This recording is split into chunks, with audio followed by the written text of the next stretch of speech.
Alla crisi economica, ai disagi delle famiglie e alle iniziative intraprese fino ad ora dal governo, il presidente del Codacons, Carlo Rienzi, ha dato alcune risposte in occasione di un incontro a Sellia Marina. In tempi di crisi che mettono in seria difficoltà l'economia del paese, il Codacons propone un piano anticrisi per far risparmiare 1.000 euro a famiglia.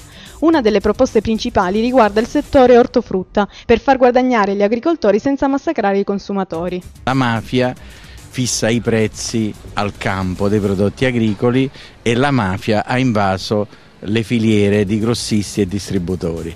Questo va eliminato, quindi noi chiederemo in tutti i comuni della Calabria, a partire da Sellia Marina, che siano fatti dei mercati fissi di vendita dei prodotti agroalimentari degli agricoltori direttamente ai consumatori.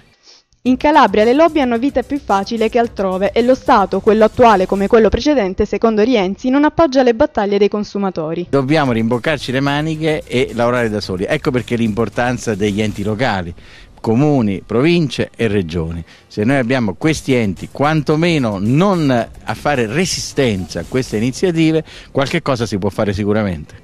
Il Codacons tenta con varie azioni di recuperare un po' di soldi per i consumatori, come non far pagare l'IVA della tassa sui rifiuti o i canoni della depurazione dell'acqua dove i depuratori non sono presenti. Ma per tutti gli italiani i grattacapi maggiori arrivano dalle banche, in Calabria più che mai.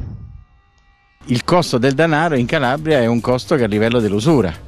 Quindi anche i piccoli imprenditori o gli artigiani che volessero iniziare un'attività sono costretti a pagare delle cifre iperboliche e quindi a ricorrere spesso al mercato dell'usura, quindi alla delinquenza.